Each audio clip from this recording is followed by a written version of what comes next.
Hey everyone, and welcome back. I can't think of anyone better to round off this event than Godwin. Thank you for joining us, Godwin. It's great to see you again. Thank you very much, Tom. Pleasure to meet you as well.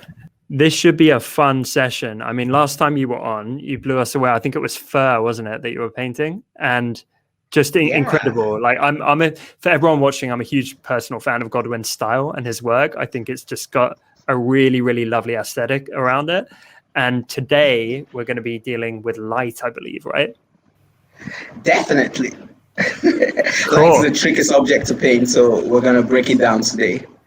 Well, you got some appropriate work behind you. It looks like there's some cool lighting going on in that piece on your wall. Oh, okay. Yeah, playing with fire. Yeah, that's pretty nice.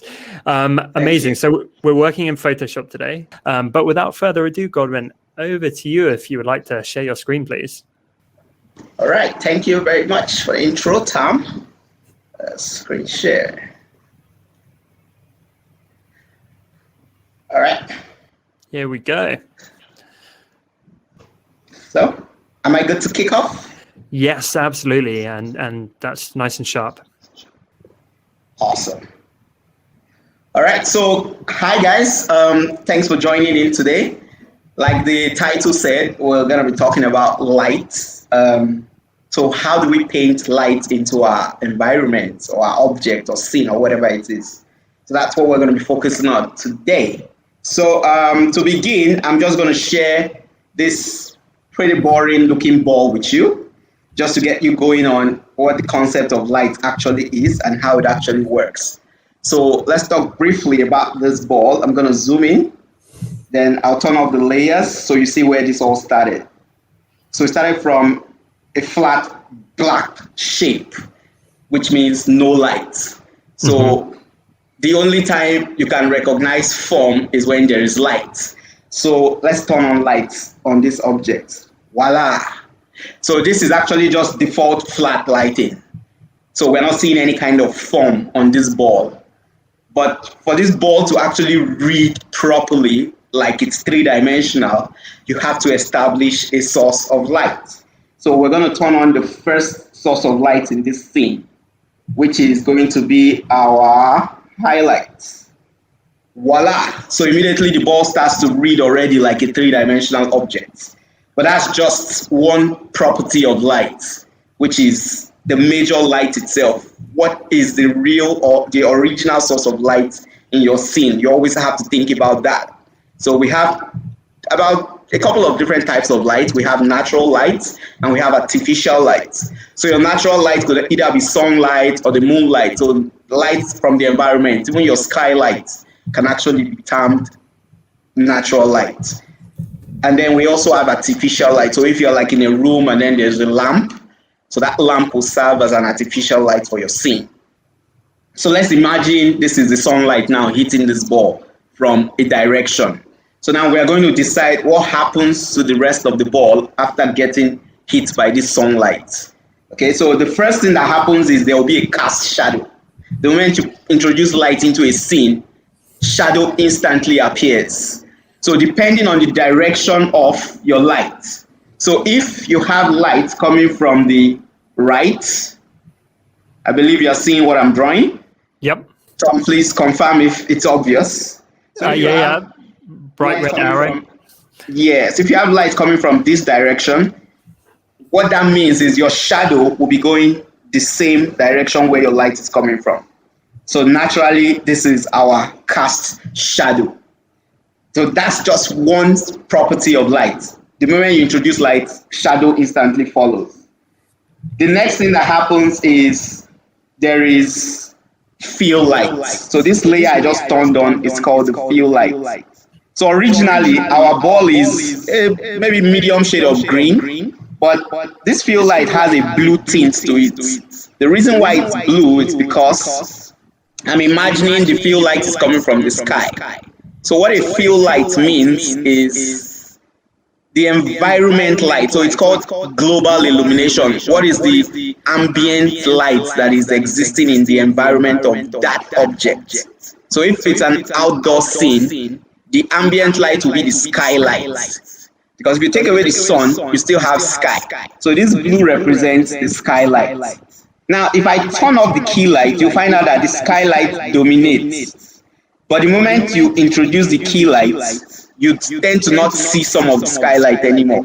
That's because the key light is so strong that it's eliminating some of those fill lights. So your fill light just kills some of your shadows, but it actually cannot do much in the area where your actual light is coming from. So that's another secondary property of light. You must have your fill light. And then there are also bounce lights, which is this. I don't know if it's really obvious, but I'm turning off a layer on and off. If you look very close, you will see the effect. So it's around here and here. Okay. Do you mind turning it on and off again? I just want to try and see. Okay, so this is the layer. Yeah. Okay, so it's like a reflection kind of the surface. Like a reflection. So it's very subtle. So if I do something, if I change the color, let's say I make it brighter, you can see what's happening there. If I make it darker, so that's the area. So it's called a bounce light. So as light is hitting this object, there's going to be bounce lights coming from all the surroundings. So this bounce light is basically, let me go back on this layer stack. Let me create a new layer. So your bounce light is basically coming from the ground and hitting the objects, because light is constantly bouncing around. So as light falls on this object, it bounces back onto your ball. As light falls on this object, it bounces back onto your ball. So it's very subtle, but it actually makes a lot of difference when you're painting an environment or a scene. Then we're going to add our shadow layer on the object itself. It's not a lot of shadow, but you can get the idea. So if I were to darken this a little bit more, you would see what's happening. So this is actually the shadow of the object, this layer. So if we go darker, it means the light effect, the bounce light is not so strong. That's why the shadow layer is very strong. But because of the current nature of the lighting, we don't have such a harsh shadow because we're having a lot of bounce from the environment, which is why the shadow is not black. So as a general rule, never use complete black for your shadows and never use complete white for your lights, because blacks really don't exist in nature.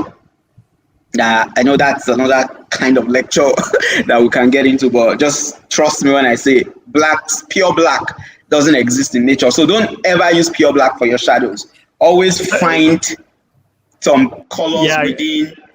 Yeah. Sorry, Godwin.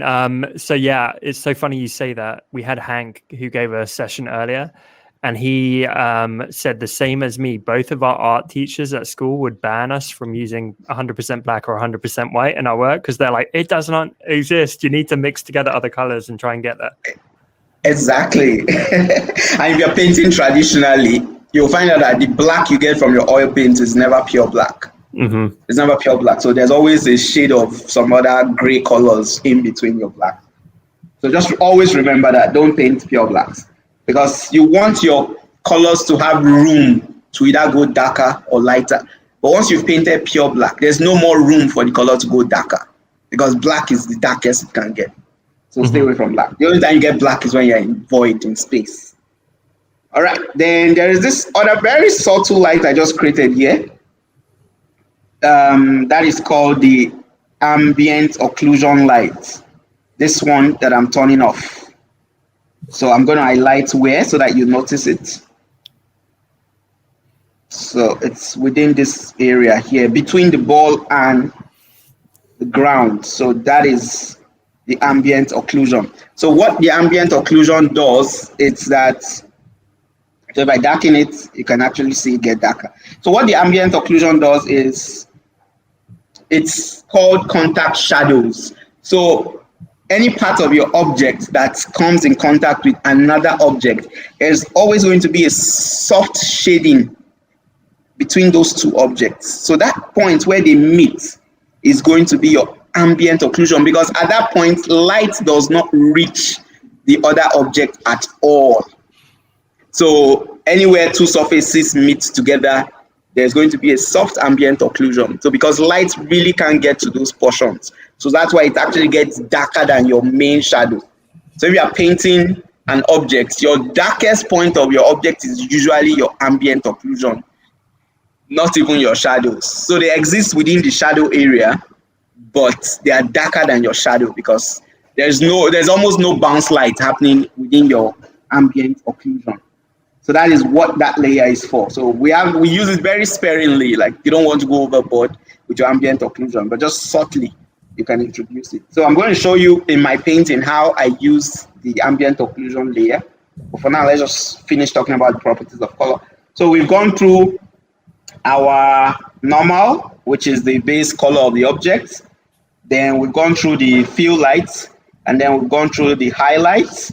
We've gone through our shadow layer, we've gone through ambient occlusion, we've gone through bounce lights, and the final one is the specular, which is just this little tiny dot on top. So specular is actually based on the property of the object more than the property of light. Mm-hmm. So some objects tend to be reflective, and the more reflective an object is, the more specular it has. So objects like metal now tends to get so reflected that you see a very bright spotty highlight on it. So that's the property of the object itself. Okay, so the softer the highlight and the softer the specular light, the more diffuse your object is, the more matted your surface is. But if you start talking about chrome metallic surfaces, then you have to think about your specular highlight. Love it.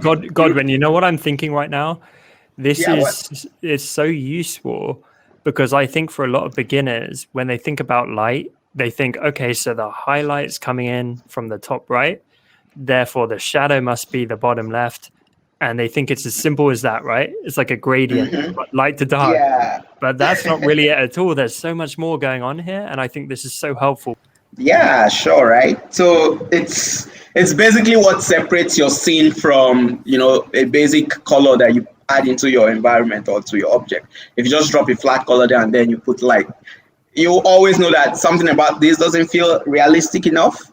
But the more you start getting into the details of all the different properties, the bounce light, the highlights, the key lights, then you start to get those really realistic looks. So if you start studying pictures, start looking for those extra features of lights, especially the bounce lights. The bounce lights are like the most important part of your lighting, because even if you don't have your key lights, there's always going to be a bounce light. If you turn off most of the lights in a house, the only thing that is reflecting all the objects for you to see is your bounce lights. Objects keep bouncing lights from each other. So that's how you get to appreciate form. It's actually your bounce lights. So it's not even your key light. So you can literally paint this whole thing without this key lights and you still have form, because your bounce light is actually helping the scene read better. So your bounce lights is the light coming from the surroundings, which is almost like your field light as well, which we discussed as the skylight. So enough with this circular ball. So now let's get into the painting we worked on, or the painting we used in promoting this chat, which is this image right here. Let me just turn this off. So this was the image that we used in promoting this. So you can see a lot is happening already, but before we got here, we started from a base. So I'm going to just break the painting down to you so that you actually see how this came together.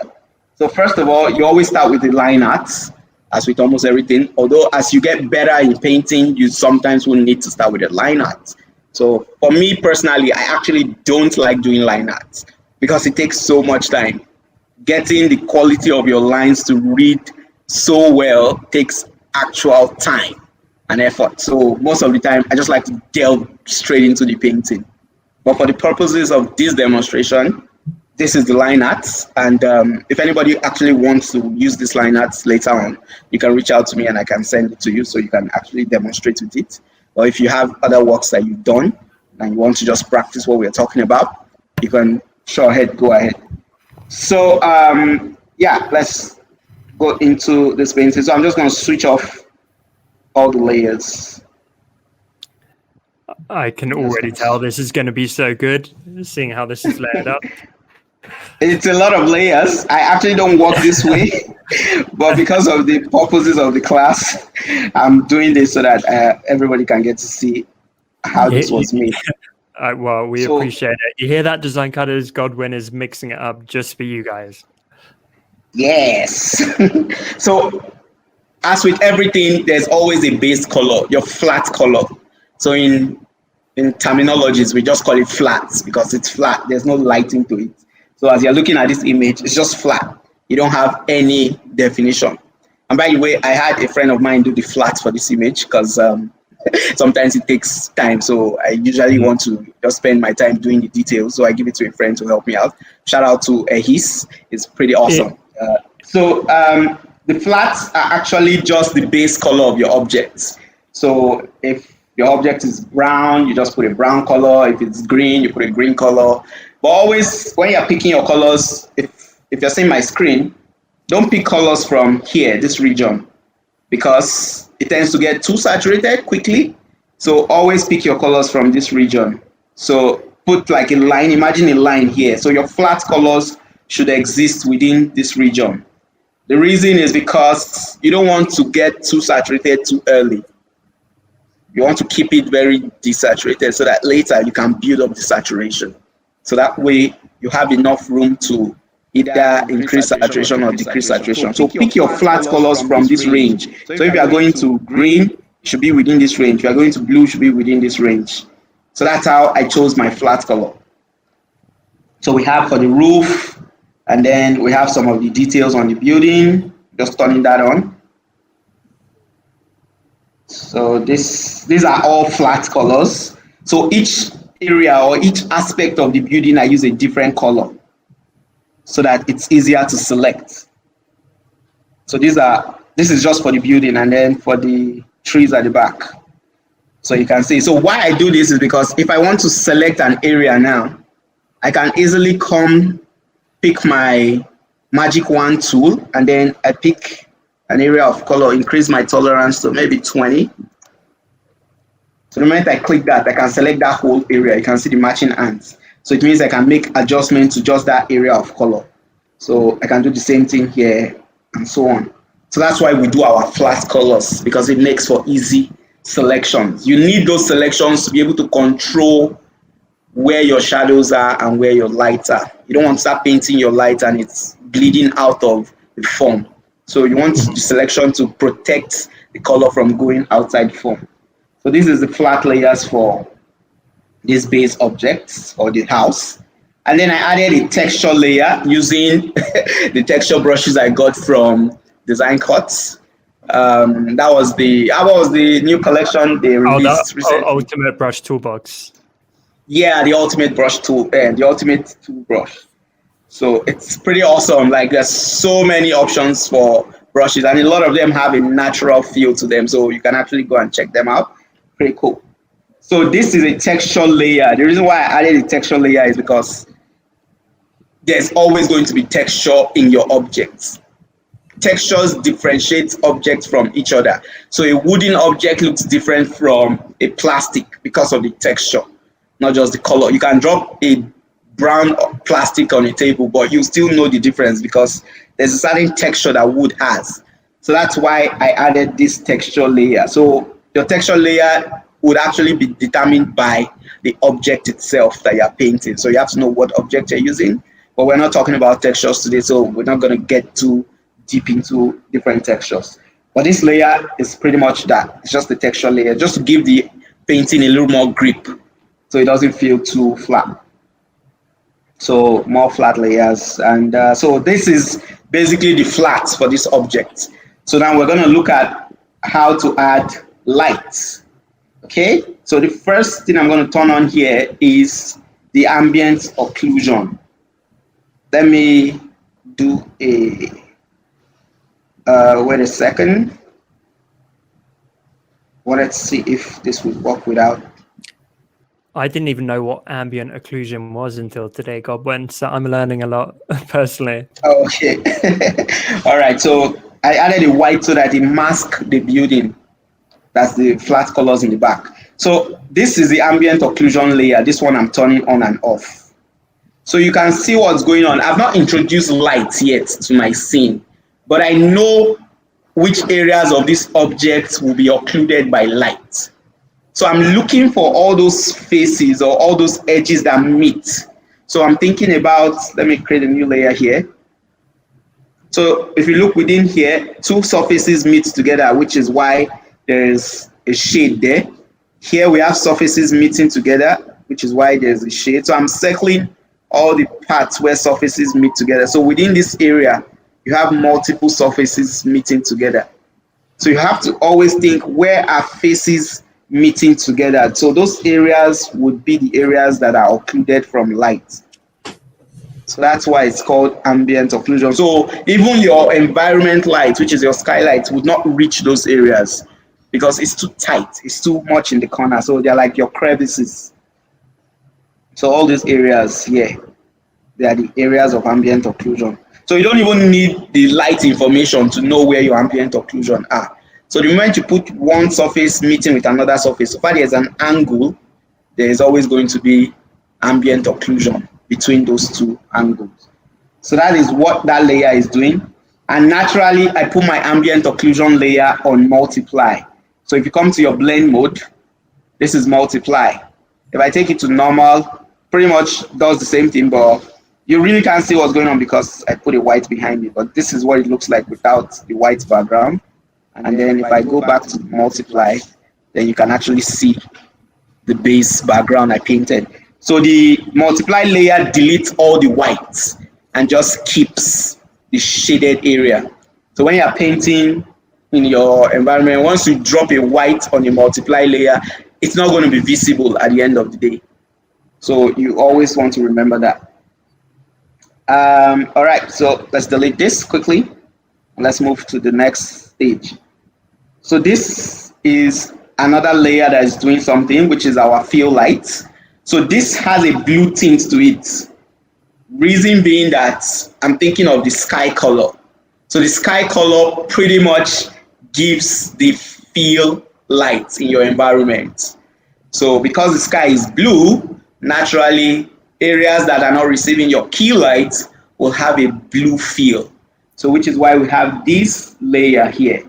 So I'm just going to turn off my colored layer just to show you what that blue is doing. So this is the blue layer.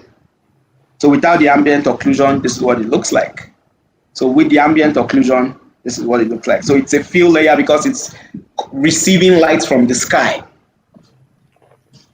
And I also set that blend mode to multiply. You can try other blend modes, but I find that multiply tends to work better for me. So multiply for your fill light and multiply for your ambient occlusion. Multiply tends to get things darker than they actually look. So if you're using a multiply layer and you want something to look bright, you need to make the color a little brighter. So if I pick this color, you'll find out that it's bright, very bright. It's here. But if the color gets dark, it starts to look really dark. So that's why you use a bright color for your fill layer. And then for the next one, I'm just going to turn this off so you see what it's doing. So this layer is actually some more fill lighting, but this time around I'm constraining it to the back of the object or the back of the house. So it's almost like, imagine your object is turning, the form is turning. So those areas that are not facing the camera will receive its own kind of light. So that is what's going on here. Sometimes you might use it, sometimes you may not use it, but that's pretty much what's happening with this layer. So it's still part of your fill lights because it's coming from the skylight. So it's not any of the lights, it's not any of your key lights that is giving this fill color. It's actually your skylight. So just add that in for more detail. And then this is our shadow layer. So this is very important. So let me turn all these other layers off. So you see what the shadow layer is doing. So this is the shadow layer if I take it to 100% opacity. So this is what the shadow layer is. I actually painted this with black, but you can actually use a different color if you want. The reason I painted it with black is because I know I'm not going to use it at full opacity. So I'm going to always reduce the opacity to about 40 something or 50 something. because as I said before, black really doesn't exist in the real world. So we keep our shadow layer at a medium 50% if we're using pure black. So your shadow layer tells you where your light is reaching and where your light is not reaching. So you can see the light is coming from the top. Let me just quickly highlight that. Let's use a red color. So the light is coming from, why is my brush not working? Okay, that is weird. Oh, I know why. It's masked. So let's spread it over here. So this is where the light is coming from the top. So it means as the light is dropping, it will cast shadow under this form. As it drops on this, some of this shadow will cast under this form. So this is our shadow layer for this roof. So it's kind of coming from above, but a little bit behind as well. Yeah, so it's a little bit to the right. So it's from the top a little bit to the right because we are seeing some of the shadow from this area. So you know that the light is coming from a little bit to this direction. So you always need to think of the direction of your light. If the light was coming from this angle alone, it means we have brighter areas here. But because the light is coming from this angle, we have darker areas here. So that's pretty much how light works. But because it's coming from the top as well, we see the light is hitting the top surfaces. So all the surfaces that are facing up, that's where the light is hitting. So you always want to remember that. So you always need to think of the dimensionality of your objects. The shape of your object determines the shape of your shadow. So the way you paint a cube will be different from how you paint a circle. So if I draw a cube now, oh, please pity my cube. It looks so terrible. So let's imagine this is a cube. Light is coming from the top. So it means this area will be bright. But the light won't reach here as much as it reaches here. So that area would probably be darker. And then this area would maybe be darker as well. So this is how light will affect a cube. But if it's a circle, let's go back and use red. So if it's a circle and you paint your light with white, turn this back to all layers. So the light is coming from the top. Because your form is round, it will start to blend into your shadows. Then the darker it gets. So the areas closer to the light will be brighter, and then the areas farther from the light would have shadow. So you can blend that in with your smudge brush. Yeah, so pretty much. So your light is coming from the top. So that's pretty much how you think of your form. So if the form is a round form, that will determine the shape that the shadow gets. So this is pretty much the shadow layer. And let's keep going. So the shadow layer, I said it's going to be a multiply as well. But this time around, I didn't even use any blend mode for this particular image. I just kept it on normal because I reduced the opacity. And then let's keep going. Let's turn this off, go back to the actual image. So you can see how the shape of this form is actually coming together. We're starting to get a more solid read from this object. So here I'm introducing some specular highlights. So remember the specular we talked about? So this area here, let me quickly highlight it so you see. I know. Was that a pun, Godwin? Let me highlight it. Yeah, I didn't notice I did that. All right, so this area, and this area. Those are the areas receiving our, where's the layer? This is why we name our layers. Please forgive me. I actually have a problem naming layers. You're not the only one, Godwin. It takes too much time to name layers. Like people who name layers are super organized. I don't think I'm super organized, so I actually don't name my layers. All right, so these are your highlights, like the strongest parts of your light. So you have to think of, okay, this surface, is it reflective? If it's reflective, then it needs some highlights. But if it's not that reflective, then you don't need to add any highlight because you'll find out that these highlights are not in some areas because those parts may not be that reflective. Like I didn't add any highlights to the ground area here because it's not super reflective as some of these spaces. So that's why it's just those areas that are getting a highlight. And so the blend mode I'm using here is overlay. So if you are using overlay and you're trying to get an highlight, you have to be using a white color for your highlight. So if you come here and I pick white and I paint on that overlay layer, you can see I'm getting a brighter tone. But if I use a darker color, I'll be getting a darker effect. So that's actually the beauty of blend modes. So overlay takes the color you've chosen and it's sort of like, I really don't understand the technicalities, but it takes the color you are using and it doubles the intensity. So if it's a bright color, it doubles the intensity. If it's a dark color, it doubles the intensity. So if you're trying to get a light effect, you use a light color. If you're trying to get a dark effect, use a dark color with your overlay layer. So that's pretty much how that works. So for your highlights, I use overlay. You can use screen, you can use linear dodge, which whatever. So all these areas here from these are all for highlights. And within this area, the areas that are highlighting, and these are for your shadows. So anything within here is for highlights, and anything within here is for shadows. So always remember that when you are using blend mode layers.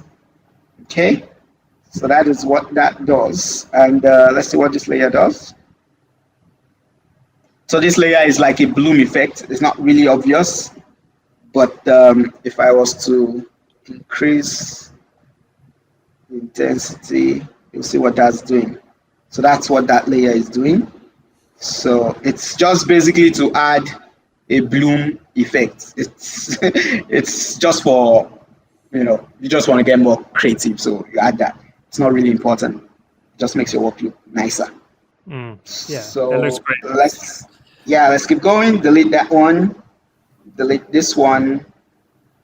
Okay, that's more bloom layers. I'm using screen for my bloom layer. So you use a very soft brush when you're using bloom layers, and you put it on a blend mode like screen or linear dodge.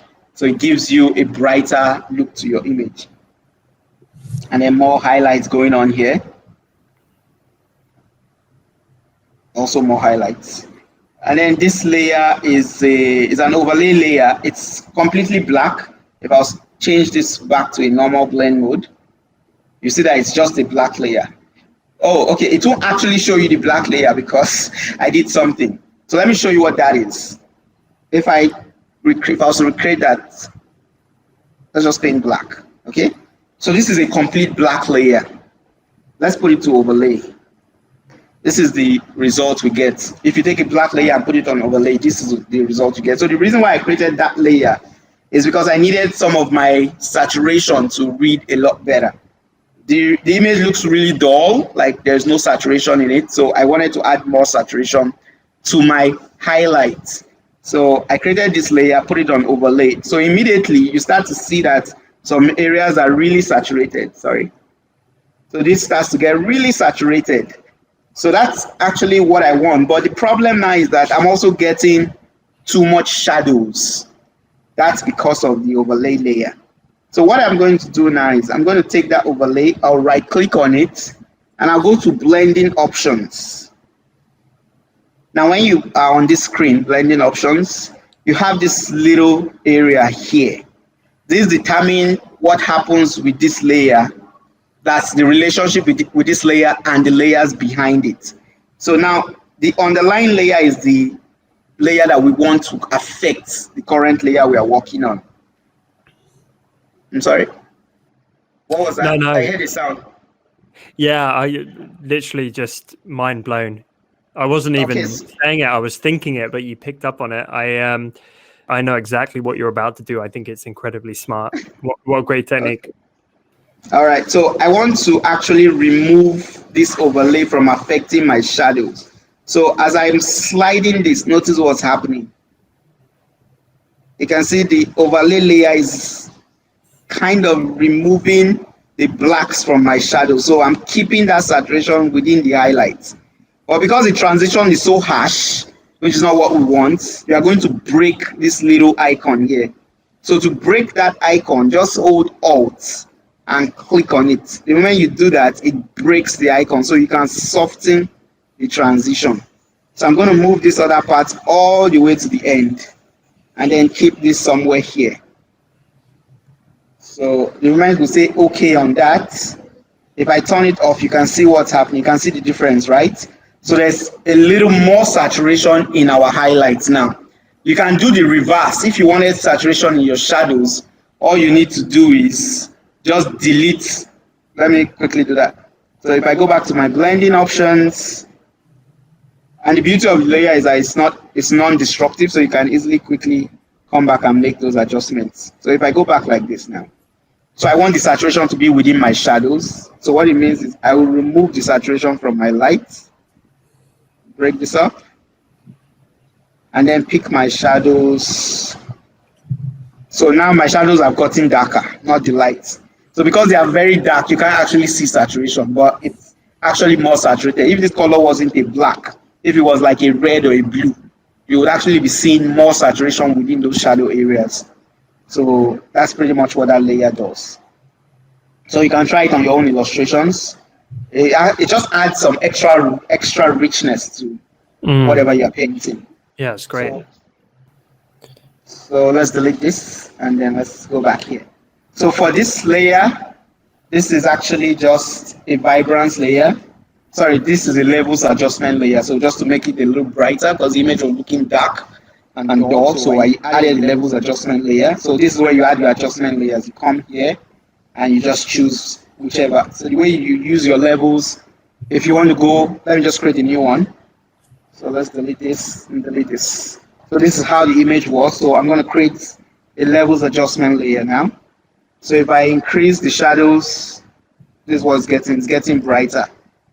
If I increase the lights, this is what you're. Oh, sorry, that's not even where I was supposed to increase. I'm supposed to increase from the upper one. So this actually makes your scene a lot brighter. So if you keep going, you get white. So you Back to your lineup. Yeah.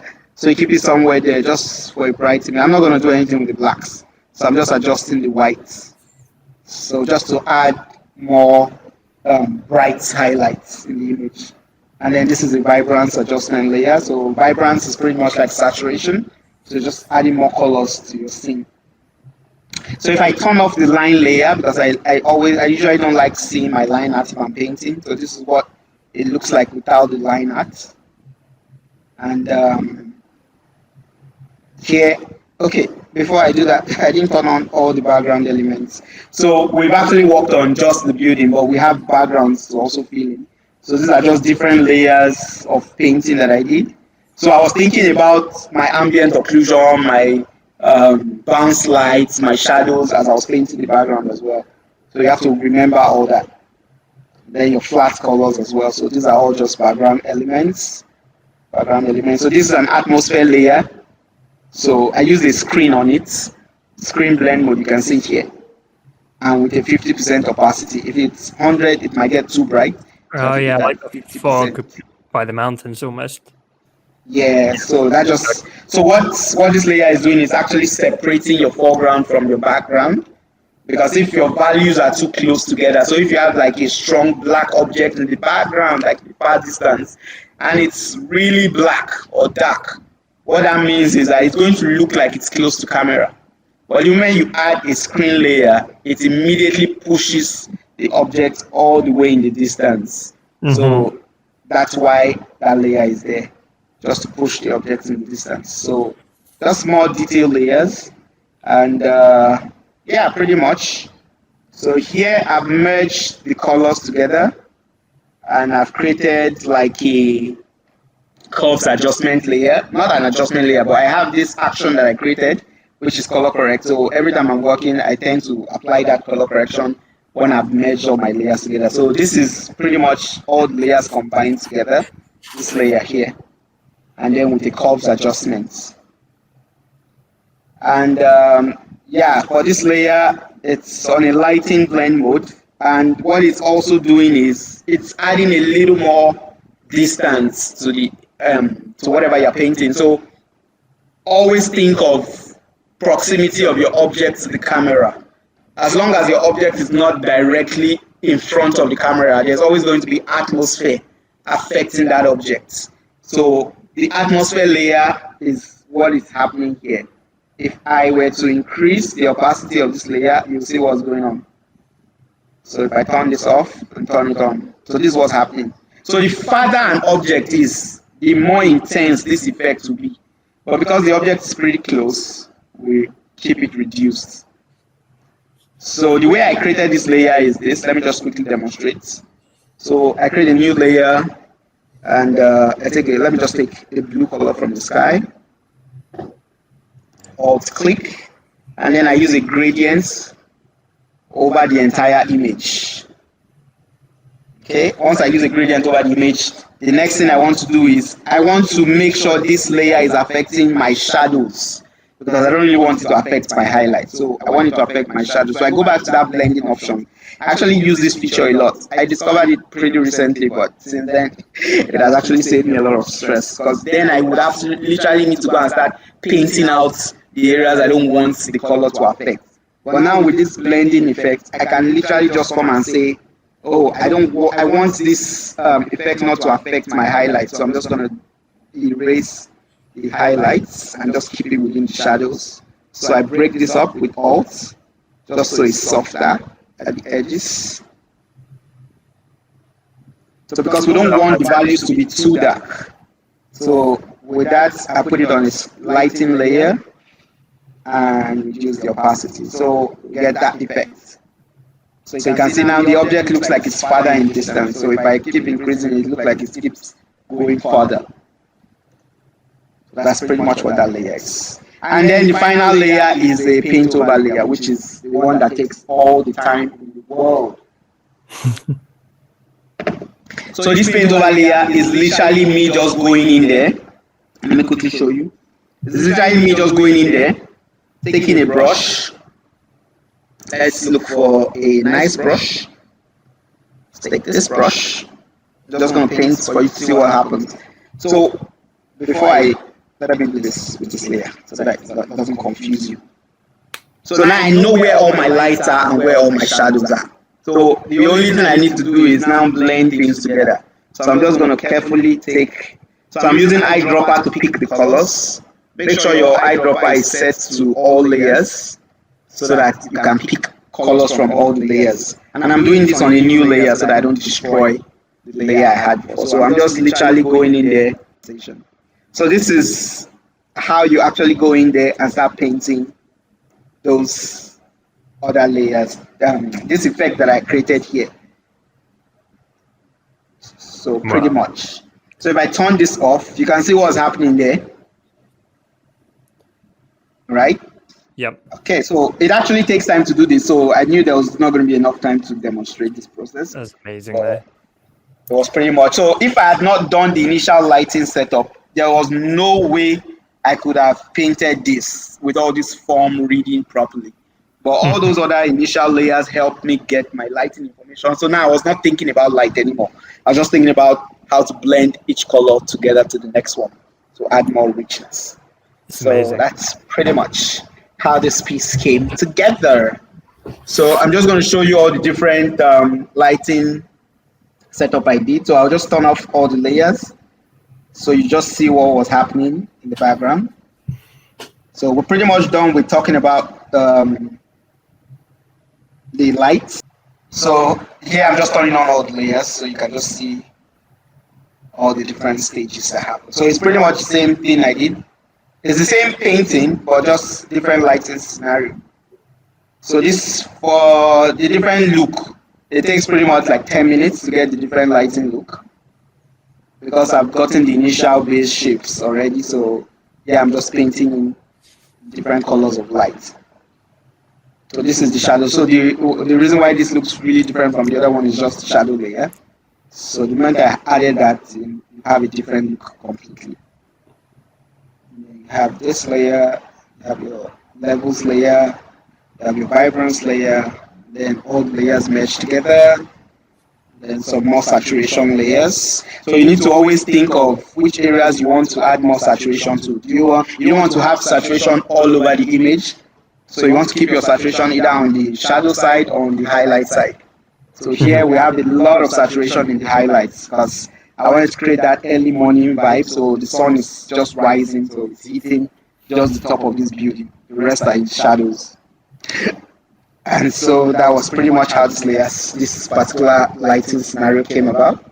And then for this one, it's a night lighting. So let's just turn this all off.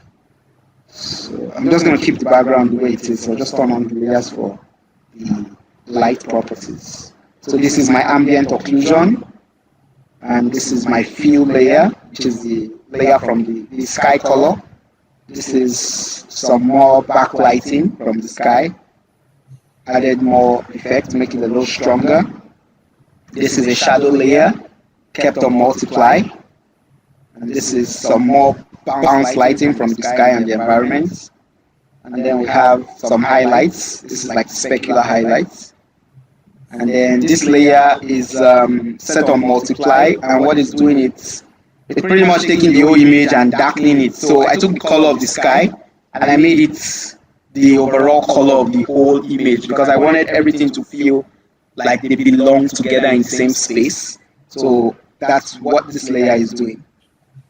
And then I started introducing some more lighting. So I took some of the layers I had already created, I brought it to the top, set it on a different blend mode with a different color so I could get that richness to come out. And here I'm painting in the colors and the lights from inside the house.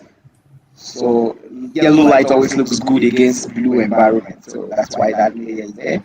And then this is a bloom layer. It just makes the scene look rich.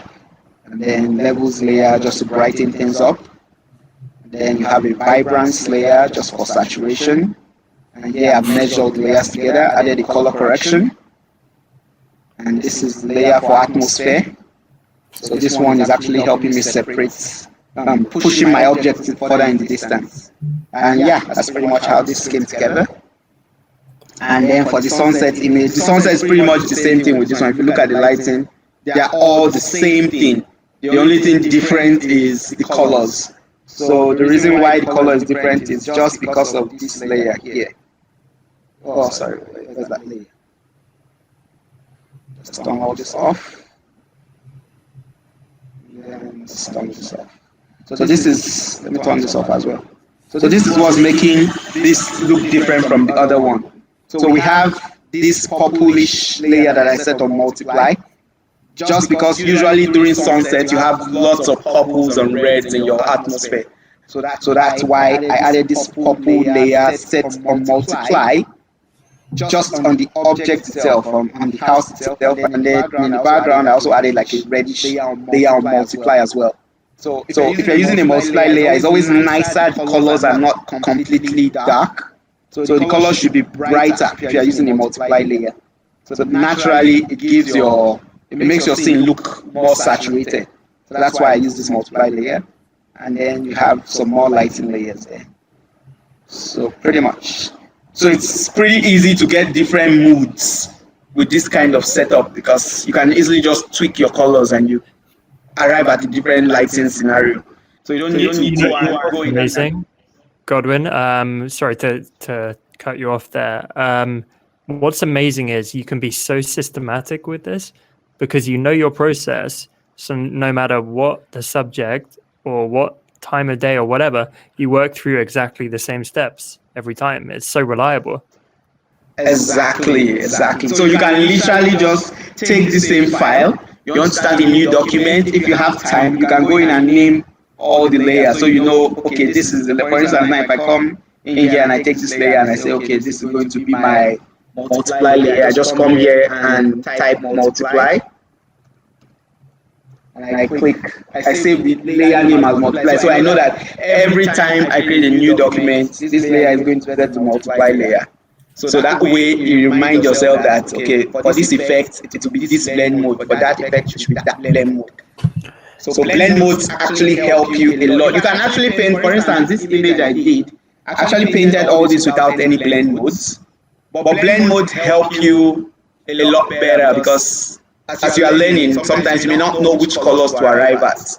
But when you use a blend mode, you can quickly get the colors you're looking for.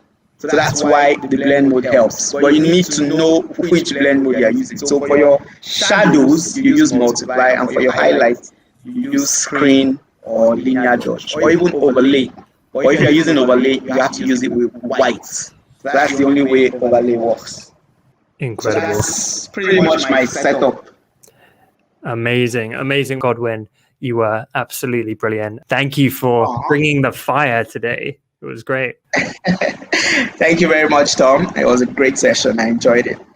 Really, really appreciate your time. Well, have a fantastic weekend. And thank you so much again. That was so good. And you too. Have a nice one. And thanks, guys, for joining in. Take care. Have a nice one. Bye.